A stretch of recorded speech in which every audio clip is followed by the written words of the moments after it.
Kung kayo po ay naiinip na sa pagdarasal, kung kayo po ay malapit ng sumuko sa paghihintay sa sagot ng Diyos sa inyong panalangin, ito po yung gusto kong tandaan ninyo. Si Noah, nung kinausap siya ng Diyos na gumawa ng arko ng bangka, naghintay siya ng 120 years bago umulan. Isipin niyo po yan. 120 years. Sinabi ng Diyos sa kanya, gumawa ka ng bangka, magkakaroon ng dilubyo, darating ang baha. Tinatawanan siya ng mga tao dahil napakatagal, 120 years. Pero naging tapat siya sa Diyos. Hindi siya huminto, hindi siya tumigil, naghintay siya. At dahil sa kanyang katapatan, anong nangyari? Sinong naligtas sa dilubyo? Sino ang hindi nalunod sa baha? Ang pamilya niya.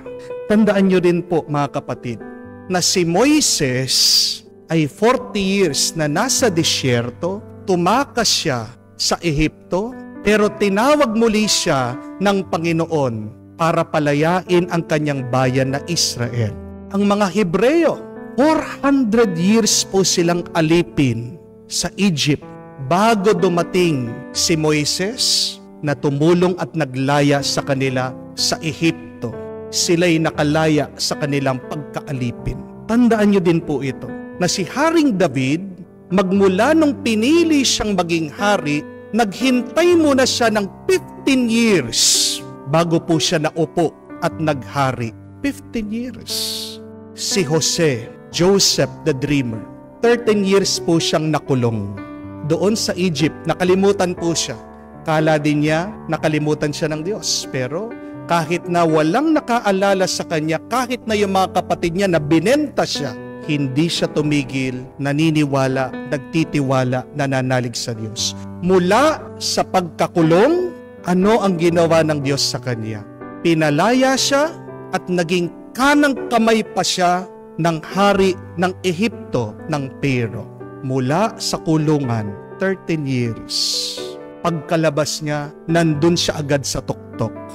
Ang babae na ating narinig sa Ebanghelyo, ilang taon daw siya pumupunta sa mga iba't ibang doktor para magpagaling dahil walang tigil, dumudugo siya.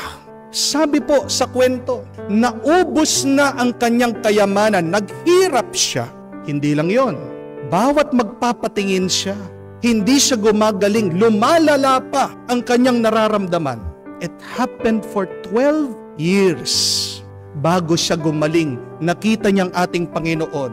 Napakaraming mga tao, anong ginawa niya? Nakipagsiksikan siya, nakilaban siya para lang makalapit sa ating Panginoon. At anong paniniwala niya? Mahahawakan ko lang ang kanyang damit, gagaling na ako. At yun yung nangyari sa kanya. Ang ating Panginoon, tandaan nyo din po ito, naghintay muna siya ng 30 years bago po nagumpisa ang kanyang misyon ng pangangaral, pagbabalik ng loob ng mga tao sa kanyang ama. Pero bago siya nagmisyon, ilang araw po siya nandoon sa disyerto, nag-aayuno, nananalangin, tinukso pa siya ng demonyo. 40 days. Napakatagal, naghintay siya. Pero pagkatapos ng kanyang pakikipaglaban sa demonyo, biglang dumating ang mga anghel, pinakain siya dahil gutom na gutom siya, pagod na pagod siya. Kung hindi naghintay ang ating Panginoon, nainip siya, nasan po tayo ngayon? Paano ang kaligtasan ng ating mga kaluluwa? Ako po, 10 years na akong pari. Bago po ako nakilala, bago niyo po ako nakita sa Facebook at YouTube. Ang tatay ko po, 60 years old na, bago po siya kumita sa project. Napakarami po pinasukan na proyekto ng aking ama. Bigo siya. Lugi kami. Yung isa, dinimanda siya. Yung isang kliyente niya, tinakbuhan siya. Kaya baon kami sa utang. Ngayon lang pong senior siya, first time po niyang kumita.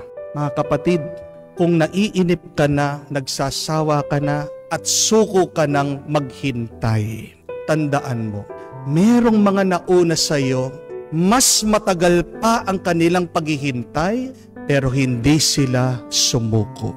At dahil hindi sumuko, yung mga naghihintay at nananalig sila sa Diyos, ano ang kanilang natanggap? Bendisyon, pagpapala, grasya. Pag malapit ka ng sumuko, tandaan mo din, ano ang sabi ng Panginoon? Dito sa Ama na kung saan binalita sa Kanya na wala na, tapos na, patay na yung anak mo. Ano ang sinabi ng Panginoon? Manalig ka sa akin, maniwala ka. Tandaan din po natin ang napakagandang turo ni San Pablo. Philippians chapter 1 verse 6. That the God that has begun His work in you will complete it.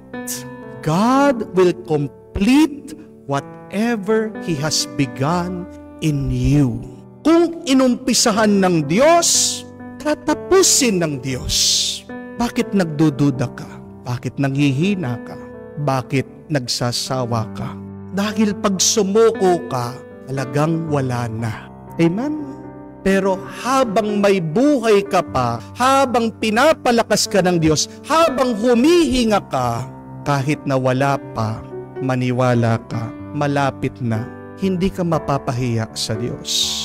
Kala mo lang iniwan ka ng Diyos. Pero ang Diyos, tapat.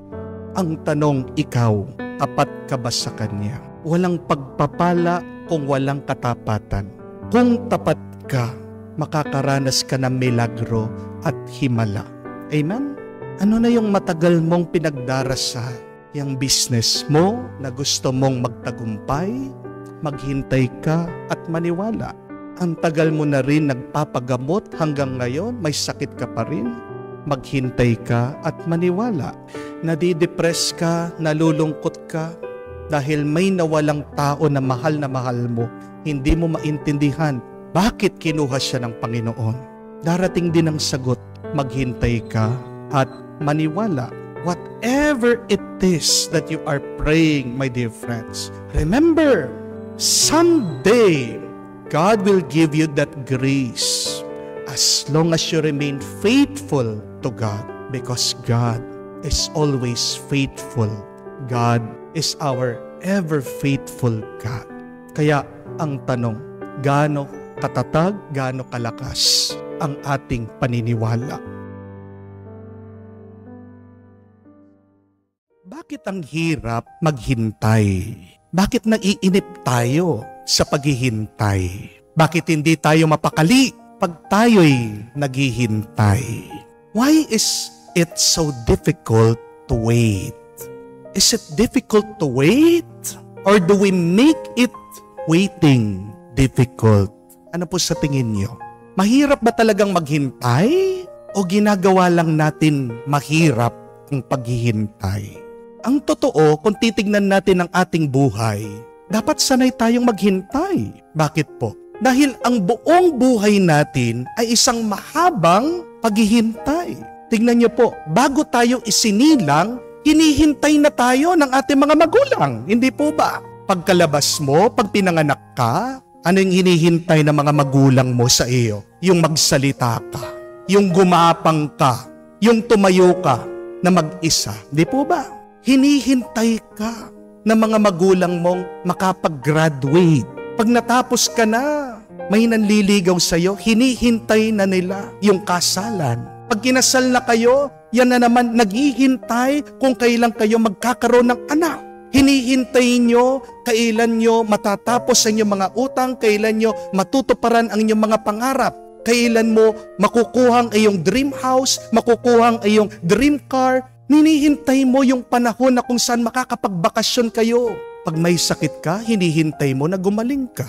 Pero pag naratay ka na sa kama, pag sinabi ng doktor wala na, anong hinihintay mo? Yung pagpanaw, yung kamatayan.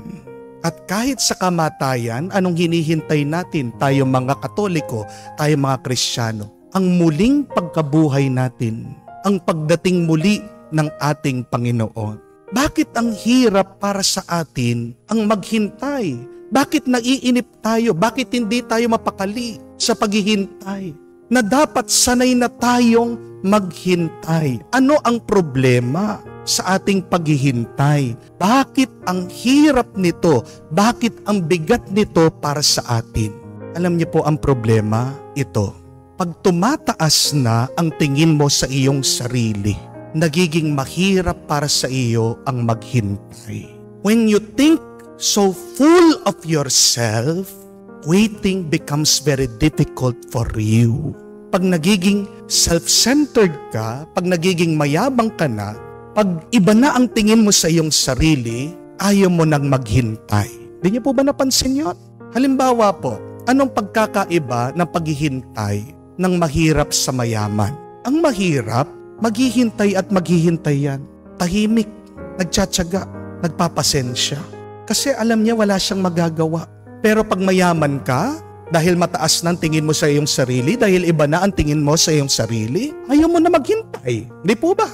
Naghihintay ka sa bangko dahil sasabihin mo, yung iyong oras mahalaga, sisingit ka.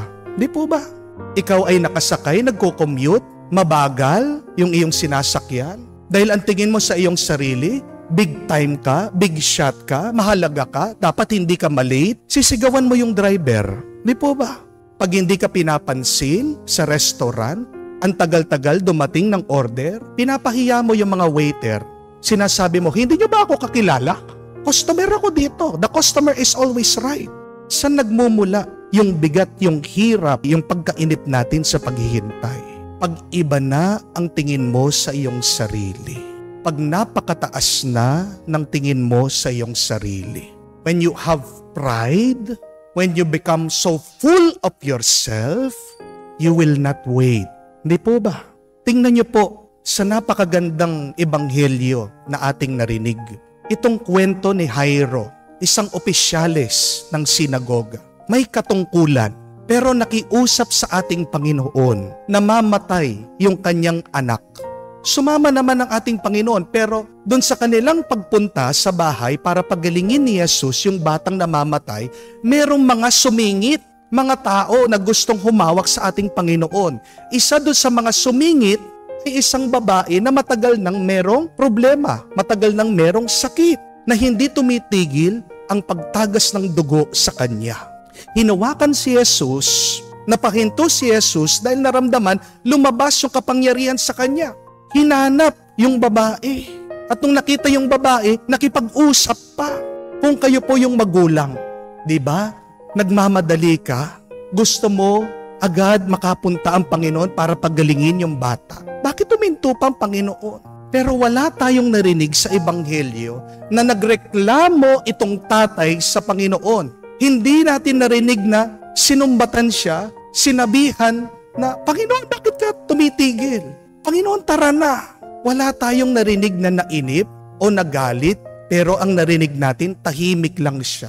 Pinabayaan niya ang Panginoon. Kahit na meron din siyang sariling problema, kahit na siya'y nagmamadali, kahit na gusto niyang habulin yung buhay ng kanyang dalaga. Bakit? Naging mapagpasensya siya sa paghihintay. Kasi nauunawaan ni Jairo na siya ay nakikiusap lang. Na ang kausap niya, Diyos.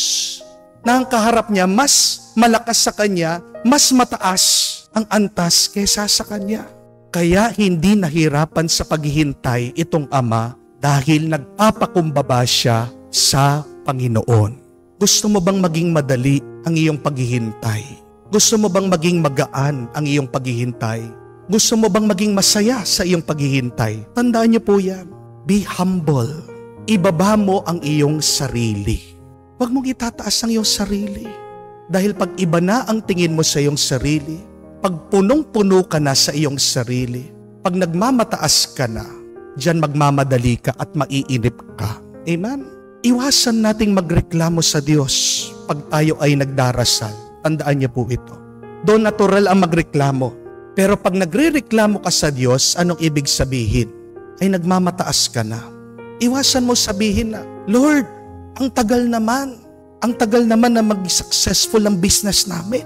Iwasan mo sabihin, Lord, ang tagal naman na magbago nitong asawa ko.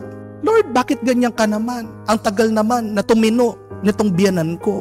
Iwasan mo sabihin na, Lord, dasal na ako ng dasal, simba na ako ng simba, pero hindi pa rin ako gumagaling sa sakit ko.